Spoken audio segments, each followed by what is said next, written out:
시니어 건강 요리 교실 양배추 물김치 만들기. 안녕하세요 여러분, 건강 요리 할머니 김순자입니다. 오늘도 우리 건강 요리 교실에 찾아와 주셔서 정말 감사해요. 요즘 날씨가 정말 덥죠? 이런 날씨에는 시원하고 개운한 음식이 그리워지는데요. 오늘은 정말 특별한 레시피를 준비했어요. 바로 양배추 물김치인데 이게 동치미보다도 더 시원하고 맛있답니다. 여러분, 나이가 들면서 이런 경험 많이 하시죠? 아침에 일어나면 입이 텁텁하고 소화도 잘 안 되고 속도 더부룩하고 특히 여름철에는 입맛도 없어지고 말이에요. 저도 그랬거든요. 그런데 이 양배추 물김치를 만들어 먹기 시작하면서 정말 달라졌어요. 아침에 공복에 한 그릇 마시면 하루 종일 속이 개운하고 소화도 잘 되고 무엇보다 맛이 정말 좋아요. 이 레시피는 제가 지난 30년간 여러 가지 시행착오를 거쳐서 완성한 특별한 방법이에요. 설탕도 안 넣고 MSG나 인공 조미료도 안 넣고 심지어 요즘 젊은 사람들이 넣는다는 사이다도 안 넣어요. 그런데도 정말 달고 시원해요. 어떻게 이런 맛이 나는지 정말 궁금하시죠? 비밀은 재료 선택과 비율 그리고 숙성 방법에 있어요. 오늘 끝까지 봐주시면 여러분도 집에서 이런 맛있는 물김치를 만들 수 있을 거예요. 오늘 영상이 도움이 되셨다면 구독과 좋아요, 알림 설정도 꼭 부탁드려요. 그리고 댓글로 어떤 요리가 궁금한지도 알려주세요. 주변 분들께도 많이 공유해 주시면 정말 감사하겠습니다. 재료 소개 및 영양 정보자. 그럼 이제 재료부터 자세히 알아볼까요? 오늘 들어가는 재료들은 모두 우리 건강에 정말 좋은 것들이에요. 첫 번째, 양배추. 800g 양배추는 정말 놀라운 채소예요. 비타민C가 사과보다 3배나 많고 비타민 K도 풍부해서 뼈 건강에 좋아요. 특히 우리 나이가 되면 골다공증 걱정이 많은데 양배추가 도움이 돼요. 또 양배추에는 설포라판이라는 성분이 들어있는데 이게 항암 효과가 있다고 해서 요즘 주목받고 있어요. 그리고 식이섬유가 풍부해서 변비 예방에도 좋고요. 양배추를 고를 때는 손으로 눌러봐서 단단하고 묵직한 것, 그리고 겉잎이 너무 시들지 않은 것을 선택하세요. 너무 큰 것보다는 중간 크기가 좋아요. 두 번째, 사과. 3개와 배 1개. 사과는 하루에 사과 하나면 의사가 필요 없다는 말이 있을 정도로 좋은 과일이에요. 펙틴이라는 수용성 식이섬유가 콜레스테롤을 낮춰주고 혈당 조절에도 도움이 돼요. 여기서 중요한 건 우리는 사과를 껍질째 먹을 거라는 거예요. 많은 분들이 껍질을 까서 드시는데 사실 껍질에 영양소가 더 많거든요. 사과 껍질에는 플라보노이드라는 항산화 성분이 과육보다 2배나 많아요. 이게 우리 혈관 건강에 도움을 주고 나쁜 콜레스테롤을 낮춰줘요. 게다가 껍질에 식이섬유는 과육보다 30%나 많아요. 배는 정말 시원하고 달콤한 맛이 물김치 감칠맛을 더해줘요. 배에는 아스파라긴산이 들어있어서 숙취 해소에도 좋고 루테올린이라는 성분이 기관지 건강에도 도움이 돼요. 세 번째, 무. 500g 무는 우리나라 사람들이 가장 많이 먹는 뿌리채소 중 하나죠. 소화효소인 디아스타제가 들어있어서 소화를 도와주고 비타민C도 풍부해요. 특히 무의 매운맛 성분인 이소티오시아네이트는 항균, 항염 효과가 있어서 감기 예방에도 좋아요. 겨울에 무, 우린 물 마시면 감기가 낫는다는 말이 괜히 나온 게 아니에요. 네 번째, 당근, 마늘, 쪽파, 미나리. 당근이 베타카로틴은 우리 눈 건강에 정말 좋아요. 나이가 들면서 시력이 나빠지는 걸 예방해주죠. 마늘은 알리신이라는 성분이 면역력을 높여주고 혈압을 낮춰주는 효과가 있어요. 고혈압 있으신 분들께는 특히 좋아요. 쪽파는 비타민 어와 C가 풍부하고 미나리는 해독 작용이 뛰어나서 간 건강에 도움이 돼요. 재료 손질법 마이너스 세심한 설명. 이제 재료를 손질해 보겠습니다. 하나하나 자세히 설명드릴게요. 양배추 손질하기. 먼저 양배추부터 손질할게요. 양배추는 겉잎을 2장에서 3장 정도 떼어내세요. 너무 많이 떼면 아깝고 너무 적게 떼면 지저분하니까 적당히 하세요. 이제 베이킹소다와 식초를 이용한 세척법을 알려드릴게요. 큰 볼에 물을 붓고 베이킹소다 1큰술, 식초 한 큰술을 넣어주세요. 여기에 양배추를 넣고 5분간 담가두세요. 이렇게 하면 농약 잔여물질이나 세균들이 더 깨끗하게 제거돼요. 식품의약품안전처에서는 흐르는 물에만 씻어도 충분하다고 하지만 저는 더 안전하게 하는 걸 좋아해요. 5분 후에는 흐르는 물에 3번에서 4번 정도 깨끗이 헹궈주세요. 베이킹소다나 식초, 냄새가 남지 않게 충분히 헹구는 게 중요해요. 사과와 배, 손질하기 사과는 껍질째 먹을 거니까 더 꼼꼼히 씻어야 해요. 손에 물을 묻히고 베이킹소다를 사과 껍질에 골고루 발라주세요. 손으로 비비듯이 문지르면서 왁스나 불순물을 제거해요. 사과 꼭지 부분과 밑부분은 특히 신경 써서 씻어주세요. 여기에 세균이 많이 있거든요. 배도 마찬가지로 베이킹소다로 문지른 후 깨끗이 헹궈주세요. 배는 제가 껍질을 좋아하지 않아서 깎을 건데 여러분은 취향에 따라 결정하시면 돼요. 무 손질하기 무는 먼저 수세미로 껍질을 깨끗이 문질러주세요. 흙이 묻어있는 부분이 많거든요. 그 다음에 감자 깎는 칼로 껍질을 얇게 벗겨주세요. 너무 두껍게 깎으면 아깝고 너무 얇게 깎으면 지저분한 부분이 남을 수 있어요. 적당히 2mm에서 3mm 정도로 깎아주세요. 기타 재료들 손질하기 당근은 껍질을 벗기지 말고 수세미로만 깨끗이 문질러주세요. 당근 껍질 바로 아래에 영양소가 가장 많거든요. 마늘은 껍질을 벗기고 마늘 심지 부분에 초록색 새싹이 있으면 제거해주세요. 이게 있으면 쓴맛이 날 수 있어요. 쪽파는 뿌리 부분과 시든 잎을 제거하고 미나리는 누런 잎이나 시든 부분을 정리해주세요. 홍고추는 꼭지를 제거하고 너무 매운 걸 싫어하시면 속의 씨를 미리 빼셔도 돼요. 썰기 및 크기 맞추기. 이제 재료들을 썰어 볼게요. 물김치에서는 재료들의 크기를 맞추는 게 정말 중요해요. 크기가 제각각이면 먹을 때 불편하고 숙성도 고르지 않거든요. 양배추 썰기. 양배추는 1cm에서 1.5cm 크기 정사각형으로 썰어주세요. 나박김치 썰듯이 하면 돼요. 여기서 팁 하나 알려드릴게요. 양배추는 속이 꾸불꾸불하게 생겼잖아요. 그래서 1cm로 썰려고 해도 자꾸 1.5cm가 돼요. 그러니까 조금 작게 썰려고 하세요. 너무 크게 썰면 먹을 때 입에서 씹히는 맛이 거칠어지고 너무 작게 썰면 금방 물러져서 식감이 없어져요. 적당한 크기가 중요해요. 무썰기 무도 양배추와 똑같은 크기로 썰어주세요. 1cm 정사각형으로요. 무는 양배추보다 단단해서 썰기가 쉬워요. 무를 썰 때는 먼저 1cm 두께로 동그랗게 썬 다음 그걸 다시 1cm 폭으로 썰어서 막대기 모양을 만들어요. 그 다음에 1cm 길이로 썰면 정육면체가 돼요. 당근 썰기. 당근은 얇게 반달 모양으로 썰어주세요. 두께는 2에서 3mm 정도가 적당해요. 너무 두꺼우면 익는 시간이 오래 걸리고 너무 얇으면 금방 물러져요. 마늘 썰기. 마늘은 편으로 아주 얇게 썰어주세요. 2mm 정도로 하면 돼요. 마늘이 너무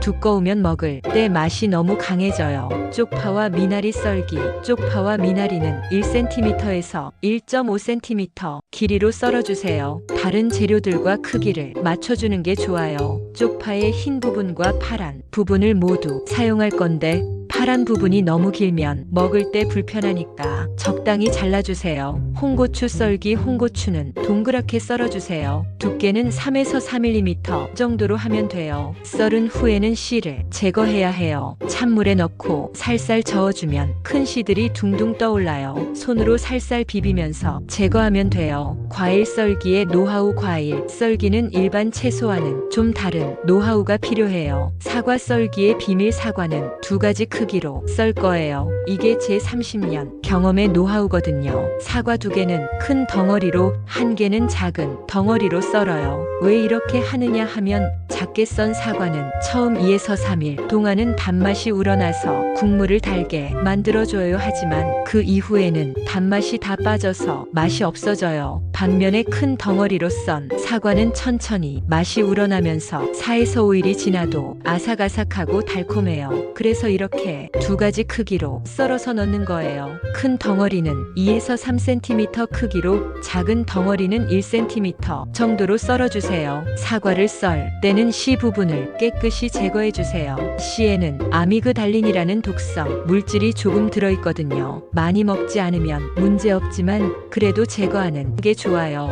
배썰기 배는 크게 썰어주세요. 사과의 큰 덩어리와 비슷한 크기로 하면 돼요. 배는 사과보다 수분이 많아서 작게 썰면 금방 물러져요. 배의 씨 부분도 깨끗이 제거하고 혹시 상한 부분이 있으면 아깝더라도 제거해주세요. 하나라도 상한 부분이 있으면 전체 김치가 상할 수 있거든요. 소금에 절이는 과정과 원리, 이제 가장 중요한 단계 중 하나인 소금에 절이기를 해볼게요. 이 과정이 물김치 맛을 좌우한다고 해도 과언이 아니에요. 염도 계산하기 양배추 800g과 무 500g 총 1.3kg이에요. 여기에 1%의 소금을 넣을 거니까 13g이 필요해요. 왜 1%냐고요? 일반 김치는 2.5%에서 3%의 염도를 가져야 하지만 물김치는 1%면 충분해요. 왜냐하면 물을 많이 넣기 때문에 전체적인 짠맛이 적당해지거든요. 게다가 우리 나이가 되면 짠 음식을 많이 먹으면 혈압에 좋지 않잖아요. 1% 염도면 저염식이면서도 맛있게 드실 수 있어요. 천일염 사용의 이유. 저는 천일염을 사용해요. 정제염보다는 천일염이 좋은 이유가 있거든요. 천일염에는 나트륨뿐만 아니라 마그네슘,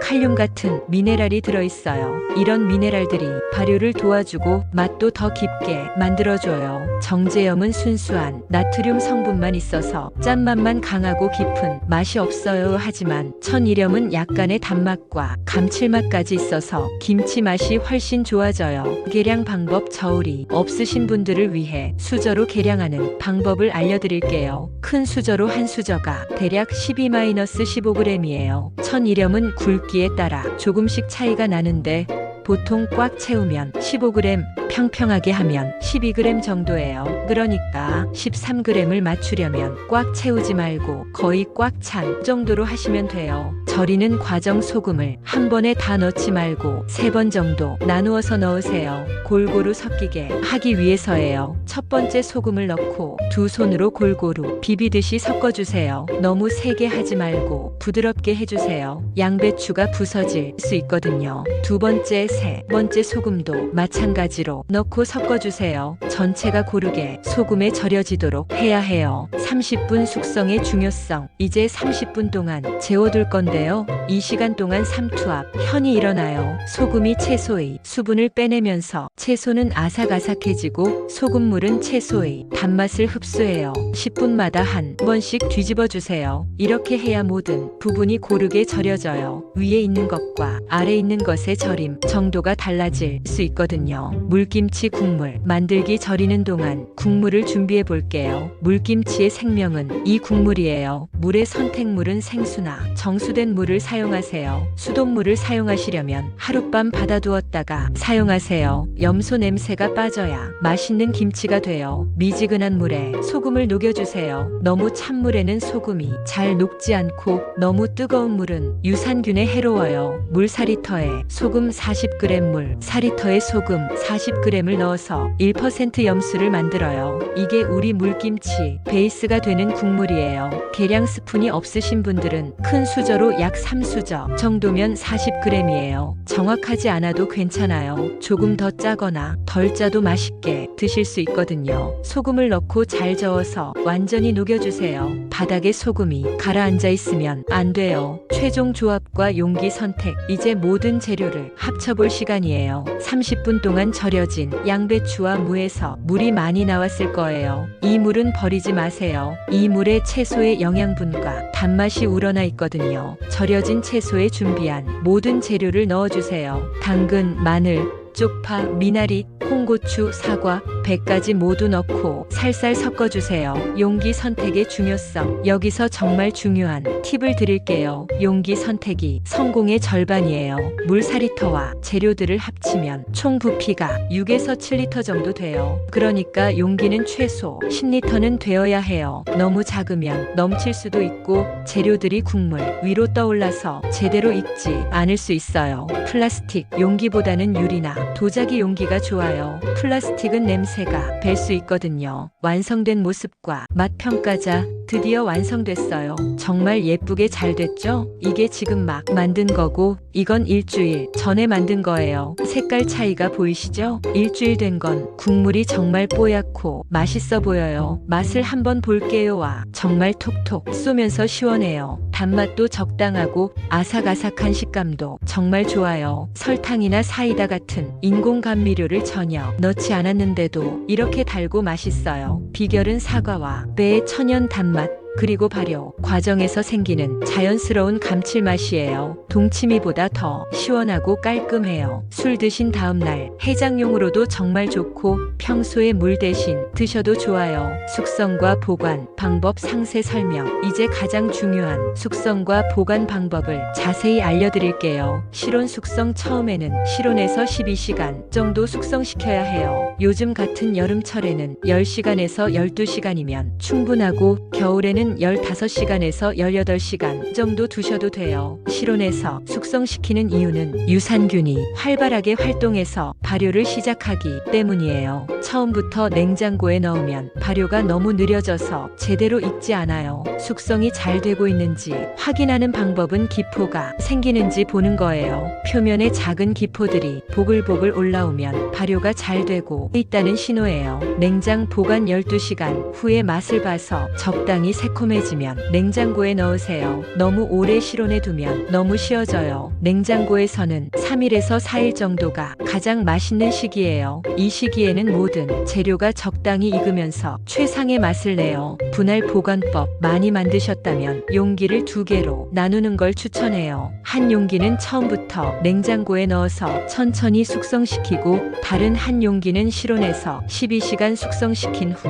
냉장고에 넣으세요. 이렇게 하면 숙성 정도가 다른 두 가지 맛을 즐길 수 있어요. 또한 보관 기간도 더 길어져요. 과일의 변화. 시간이 지나면서 과일의 상태가 변해요. 처음 3에서 4일은 과일이 아삭아삭하고 단맛이 좋아요. 그 이후부터는 과일이 조금씩 물러지기 시작해요. 과일이 물러지는 게 싫으시면 5일 정도 후에 과일만 건져내셔도 돼요. 국물과 다른 채소들은 계속 맛있게 드실 수 있어요. 건강상의 이점 상세 설명. 이 양배추 물김치가 우리 건강에 얼마나 좋은지 자세히 말씀드릴게요. 소화기 건강. 첫 번째로 소화기 건강에 정말 좋아요. 발효 과정에서 생기는 유산균이 장내 환경을 개선해줘요. 나이가 들면서 소화력이 떨어지고 변비도 생기기 쉬운데 이 물김치를 꾸준히 드시면 장 건강이 좋아져요. 특히 아침 공복에 한 그릇 드시면 하루 종일 소화가 잘 돼요. 저도 매일 아침마다 마시는데 정말 속이 개운해져요. 혈압과 콜레스테롤. 두 번째로 혈압 관리에 도움이 돼요. 염도가 1%로 낮아서 고혈압이 있으신 분들도 안심하고 드실 수 있어요. 게다가 양배추의 칼륨이 나트륨 배출을 도와줘서 혈압 조절에 도움이 돼요. 사과 껍질의 펙틴은 콜레스테롤을 낮춰주는 효과가 있어서 혈관 건강에도 좋고요. 항산화 효과. 세 번째로 노화 방지 효과가 있어요. 사과, 양배추, 당근에 들어있는 각종 항산화 성분들이 활성산소를 제거해서 세포 노화를 늦춰줘요. 특히 양배추의 안토시아닌과 사과의 플라보노이드는 강력한 항산화 물질이에요. 면역력 강화. 네 번째로 면역력을 높여줘요. 마늘의 알리신, 양배추의 비타민C, 당근의 베타카로틴이 모두 면역력 강화에 도움이 돼요. 요즘 같은 시기에 면역력 관리가 중요한데 이런 천연식품으로 면역력을 기르는 게 가장 좋아요. 수분 공급과 전해질 균형. 마지막으로 수분 공급에도 좋아요. 나이가 들면 갈증을 잘 못 느껴서 수분 부족이 되기 쉬운데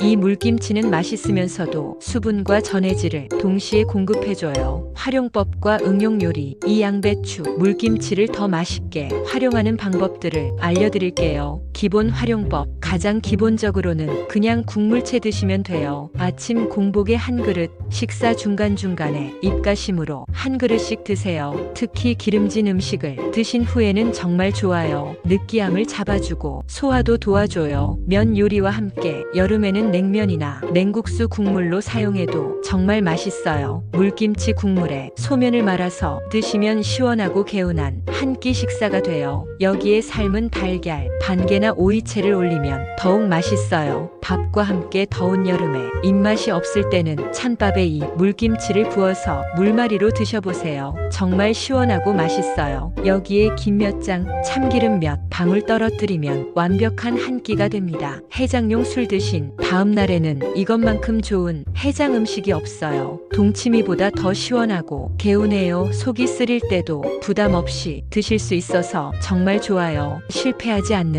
팁과 주의사항, 30년간 물김치를 만들면서 터득한 실패하지 않는 팁들을 알려드릴게요. 온도 관리 가장 중요한 건 온도 관리예요. 너무 더운 곳에 두면 발효가 너무 빨라져서 씌어져요. 실온이라고 해도 직사광선이 닿지 않는 서늘한 곳에 두세요. 반대로 너무 추운 곳에 두면 발효가 안 돼서 맛이 제대로 안 나요. 위생 관리 두 번째는 위생이에요. 사용하는 모든 도구와 용기는 깨끗이 씻고 끓는 물에 소독해 주세요. 특히 손은 깨끗이 씻고 작업하세요. 조금이라도 상한 재료가 들어가면 전체가 상할 수 있어요. 염도 조절, 염도가 너무 낮으면 상하기 쉽고 너무 높으면 짜서 못 먹어요. 1%가 적당한데 처음에는 조금 싱거워도 발효되면서 맛이 좋아져요. 재료 비율, 과일을 너무 많이 넣으면 너무 달아지고 너무 적게 넣으면 단맛이 부족해요. 오늘 알려드린 비율을 지켜주세요. 보관 기간, 아무리 맛있어도 너무 오래 두고 드시지는 마세요. 일주일을 넘기면 과일이 물러지고 맛이 변해요. 마무리 및 다음 예고. 오늘 양배추 물김치 만들기 정말 유용하셨죠? 이렇게 건강하고 맛있는 음식을 집에서 직접 만들어 드시는 게 얼마나 좋은지 몰라요. 시중에서 파는 것들은 방부제도 들어있고 너무 달거나 짜기도 하잖아요. 집에서 만들면 내 입맛에 맞게 내 건강에 맞게 만들 수 있어서 정말 좋아요. 여러분도 오늘부터 이 레시피로 만들어 보세요. 처음에는 어색하실 수도 있지만 몇 번 만들다 보면 정말 쉬워져요. 다음 주에는 물김치 만드는 법을 알려드릴 예정이에요. 양배추 물김치와는 또 다른 매력이 있는 물김치 기대해주세요. 그 다음 주에는 열무, 물김치도 준비하고 있어요. 여름철 물김치 시리즈로 여러분의 식탁을 더욱 건강하고 맛있게 만들어 드릴게요. 오늘 영상이 도움이 되셨다면 구독과 좋아요, 알림 설정 꼭 부탁드려요. 그리고 댓글로 어떤 요리가 더 궁금한지도 알려주세요. 여러분 모두 건강하시고 맛있는 물김치로 시원한 여름 보내세요. 다음 주에 또 만나요. 건강한 요리는 사랑입니다. 안녕히 계세요.